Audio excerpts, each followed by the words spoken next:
Okay, let's talk about a huge shift that's happening in the world of computing. Google has just pulled off something they're calling verifiable quantum advantage. Now, for years, quantum computers have been making these massive promises, right? Well, now we actually have proof they can deliver. So in this explainer, we're going to break down exactly what they did, how they did it, and what it all means for the future. The real game changer here is that combo of speed and proof. This is the first time a quantum computer has solved a really complex problem, and I mean way faster than any supercomputer on the planet could. But, and this is the absolute key, we can actually check the answer. We know for a fact that it got it right. You know, to really get why this is such a giant leap, we've got to rewind a bit to 2019. Google made headlines claiming quantum supremacy with their Sycamore chip. It was a big moment, but the problem it solved was kind of useless, and you couldn't easily check the work. Fast forward to today. Their new 105-qubit Willow chip just ran an algorithm where you can check and validate the output. We've officially moved from a cool but fuzzy claim to a hard, provable fact. So to really wrap our heads around why this breakthrough matters so much, we need a super quick refresher on the fundamentals. Let's just touch on the absolute basics of what makes a quantum computer tick. It really all starts right here, with the huge difference between a regular bit and a qubit. See, in the device you're watching this on right now, everything boils down to classical bits. They can be a 0 or they can be a 1. That's it. But a quantum bit, or qubit, it can be in a state that is a combination of both 0 and 1, all at the exact same time. Yeah, it's a little mind-bending. This property is called superposition. The best way to think about it is like a coin spinning in the air. While it's spinning, is it heads or tails? Well, it's kind of both, right? It's in a state of possibility. It's only when the coin lands, or when we measure the qubit, that it settles on a definite state, either heads or tails, 0 or 1. This ability to hold multiple values at once is where all that quantum power comes from. And if that wasn't weird enough for you, then you get entanglement. This is where two qubits get linked up in this spooky way, where the state of one instantly, and I mean instantly, affects the other, even if they're miles apart. So when you mix that ability of superposition with entanglement, the number of possibilities a computer can explore at the same time just explodes exponentially. That's how a machine with just over 100 qubits can tackle problems that a supercomputer with billions of transistors wouldn't finish in our lifetime. But here's the catch, the really hard part. Qubits are unbelievably fragile.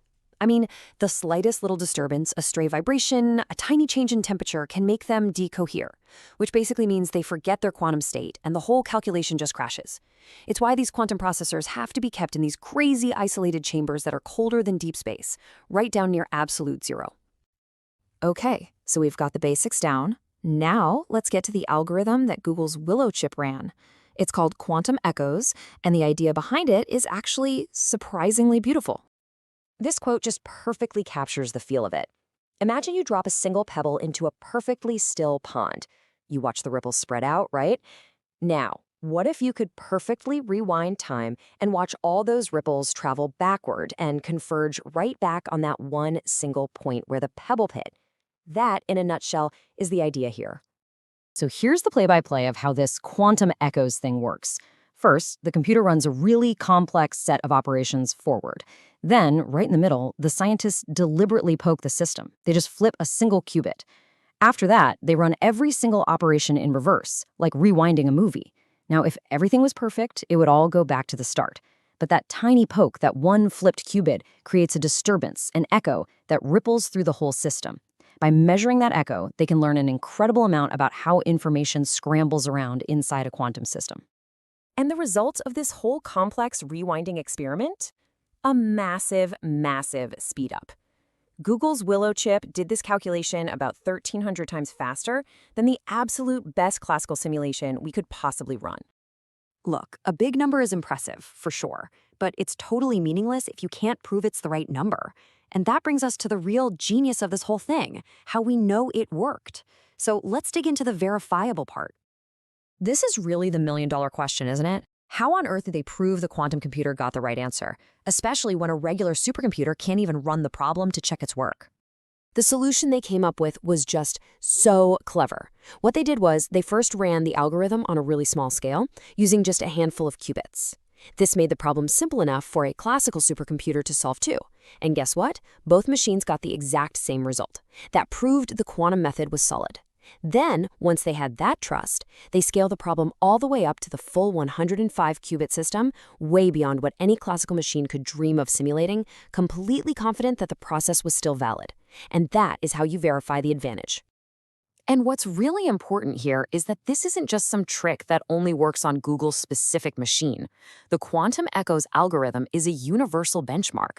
It's just a mathematical procedure. In theory, you could run it on anyone's quantum computer, which gives the whole field a standard way to measure progress. It's a win for everybody. Okay, so a verifiable quantum advantage is here. Great. But what does that actually mean for the future of software, for developers, for you? Let's talk about why this really, truly matters. You know, the best analogy I've heard is the journey of the GPU, the graphics processing unit. They started out just to make video games look prettier. But now they're the engine behind pretty much all of modern AI and complex scientific simulations. Quantum processing units, or QPUs, are on that exact same path. They're starting out by solving these niche physics problems, but they're going to end up accelerating all kinds of complex computing. And we are not talking about some distant science fiction future. In the pretty near term, we can expect quantum computers to start helping with incredibly hard problems. Things like optimizing software compilers, training way more powerful machine learning models, and simulating new molecules to discover life-saving drugs or create better battery materials. So what will this actually look like for, say, a developer? Well, the future is almost certainly a hybrid model. You're not going to need to be a quantum physicist to use one. You might just be coding in Python and you'll import a quantum library. And behind the scenes, your code will just offload the really, really hard part of a calculation to a quantum computer sitting in a data center somewhere, which then just sends the answer right back to your normal program. Now, it's super important to keep this in perspective. This is still just one step on a much longer journey. Google actually calls this milestone number 2 on their big roadmap. The next truly giant leap is going to be building a fully error-corrected logical qubit. Once they nail that, quantum hardware will finally be reliable enough for everyday software to really depend on it.